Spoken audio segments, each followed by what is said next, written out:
Hello everyone, this is Group 11. We're doing Blackjack, the card game, for our EC311 final project. Here's some refresh on the game rules. The user will be presented with 40 cards on VGA display to start with. They will then pick 2 cards and be asked to decide if they want to pick another card.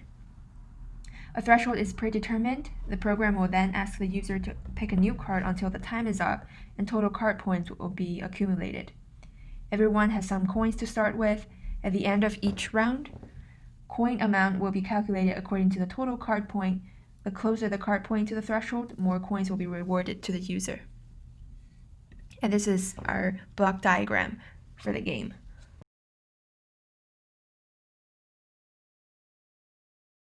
Now we're going to take a look at the overall code structure. The top module is called the laptop design. This is actually a 7-segment display controller. Sorry for the bad naming. Ideally should be showing the coin amount as well as the total card points at the current moment. Under that, we have ARU Design Lab 2. This is where the game will happen. The card points and coin amount will be calculated. Under that, we have Fib Random Design. This is a random number generator for the card values. It is not absolutely random, but it's the most practical one to implement for a game. Also, we have the Ripple Calculator. This is pretty straightforward. Built that from previous labs, useful for addition and subtraction. Lastly, we have binary to BCD design converter. This is actually useful because we need to convert binary representation of coin amount and card values into BCD so that we can drive the 7-segment display. Other than that, under the top module, we also have a clock, a anode control, a BCD control, and a BCD to cathode control. So these are all part of the 7-segment display driver.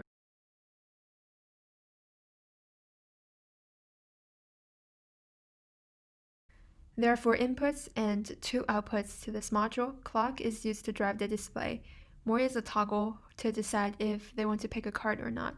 Switch and button help the user to tell the program which card they want to pick. Remember that we name the card from 1 through 40.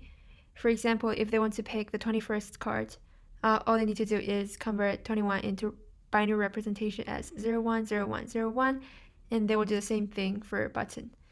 All of these 3 variables are then passed into the gameplay over here to tell the game what A is, B is, and if the user wants to pick more card. We'll explain how this variable impact our calculation of card values and coin values. Then there are 2 outputs of this module, point sum and coin sum, which are used to drive the 7-segment display. They are already converted into binary coded decimal, so every 4 bits of these 2 variables will represent 1 digit on the 7-segment display.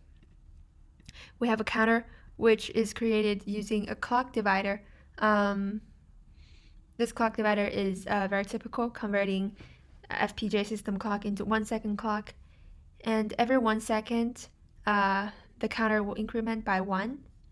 Now if we go into the module for this one, you can see that for every 1 second passed, 1 digit represented in BCD will be passed into this output called capital letter 1 digit, which is then used to drive the cathode over here.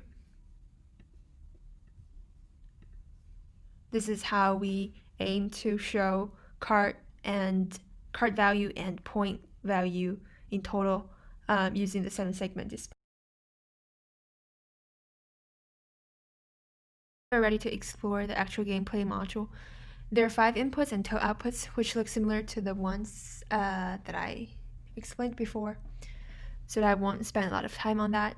Note that we declared many variables over here just to store different values computed by the sub modules. We initialized 3 numbers to start with. This is 50, the number of coins a user can have from the beginning. This is the best threshold that I talked about before. The closer your card value is to the threshold, more points you will get. Lastly, empty card as a holder has a bunch of zeros. So the way the user can decide if they want to take in more card or not is to toggle the variable more. If more is 1, then the next card value will be non-empty, which is generated from this random design. If not, then it will take on a 0 value, which is this. Lastly, the ripple carry adder will add the value of card A, card B, and the next card, and all of them will add up to this variable. Then we'll calculate the difference between current sum and the best sum, which is this threshold. Note that I'm not using temp point sum final as the variable because remember, to do subtraction, we can XOR one of the input so that ripple carry adder can perform subtraction. So I did it over here. Just XORed all of the temp point sum final with 1 to get temp B. Now the difference is either positive or negative, which are calculated here.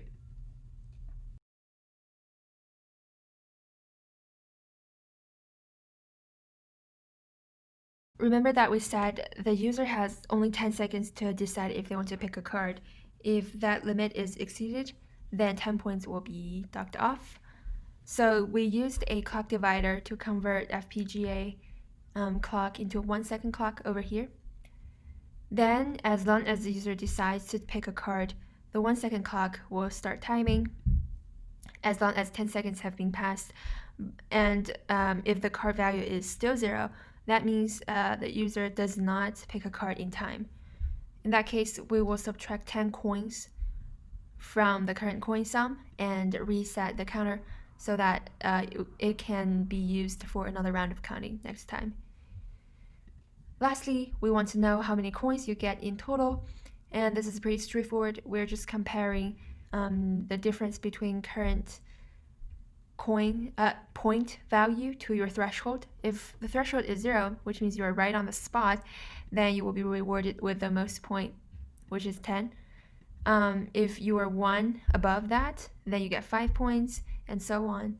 Now, if you go below 61, but you're still very close, then you're rewarded with 5, 4, 3, and so on. In the very last part, we're just converting binary representation of coin and card values back to binary coded decimal using this module. Lastly, remember that the outputs of this gameplay are two 8-bit numbers. So the first 4 digits will be encoding the 10th digit of point, and the next 4 digits will encode the 1st digit of point. And this is the same for coin, first digits for the 10th digit, and for last 4 digits of this output to represent the 1st digit of the coin.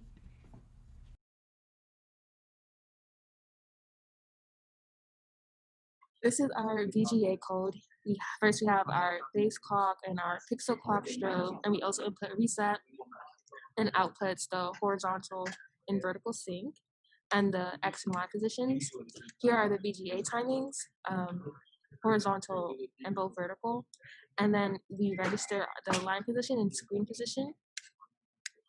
And here we generate the sync signals, and here we keep X and Y bound within the active pixels. Here we reset the start frame, and now here the top module is what we actually display. So we start by inputting the clock and the reset button, and then we output the horizontal and vertical sync and red, green, and blue outputs. And so here we generate a 25 millihertz pixel strobe, and we wire the 40 squares, and then we assign the 40 squares to different positions throughout the board. So it is 4 rows of 10 cards. And then we set the first row of cards to green, the second row of cards to dark red, the third row of cards to red, and then the last row of cards to blue. So this is our VGA display.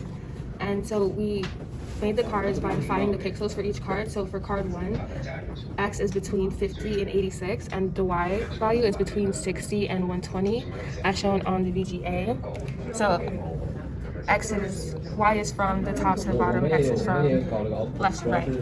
And so then down here, we define the colors. So the first row of cards is a bright green, and the second row of cards is dark red, red, and blue, as shown here.